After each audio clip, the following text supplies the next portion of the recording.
Of course, war is horrible, so why did the Palestinians initiate this war with their vicious attack on Israelis on October 7th? Well, they didn't. What do you mean they didn't? They didn't. This war has been going on for 75 years. Israel initiated it in 1948 by ethnically cleansing 750,000 people. We must expel Arabs. Get out of here. We must expel Arabs and take their places. The U.S. We must expel Arabs and take their places, and if we have to use force, not to dispossess the Arabs of the Negev and Transjordan, but to guarantee our own right to settle in those places, then we have force at our disposal. David Ben-Gurion, the first prime minister of Israel, said that in 1937, and that's what they proceeded to do. The people in Gaza, this is what you need to understand.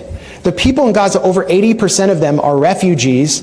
Many of them are from a place called Majdal Asqalon in what is now southern Israel, in a city called Ashkelon. And they were dragged from their homes and driven from their homes, placed in prison camps, barbed wire prison camps, and then dumped in trucks in 1950 into the Gaza Strip where they would be permanently warehoused. And then Israel proceeded to move Arab, Jewish refugees and Russians into Ashkelon to prevent them from ever coming back, and pass laws to prevent Arabs, Palestinians from being able to return to their homes. 750,000 were ethnically cleansed. For 18 years, the remaining Palestinians, 100,000 were internally displaced inside Israel. The remaining were put under military rule. They were under military occupation until 1966. Then in 1967, Israel violently, in a war it initiated, occupies Gaza, occupies the West Bank, occupies the Sinai Peninsula, the Golan Heights in East Jerusalem, and then invades Lebanon in 1982, attacking Palestinian refugees there, puts Gaza under siege in 2005. No one can get in or out without Israeli military permission.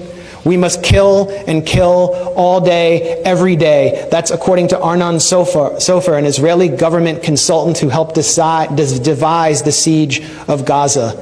For years, Israel would not allow certain chocolates and A2 paper into Gaza. And then they began these brutal military assaults, which they call mowing the lawn. Slaughtering a few people, will leave Hamas intact, but teach them a lesson. And I talked to you about those assaults that took place on Gaza. So this didn't come out of a vacuum.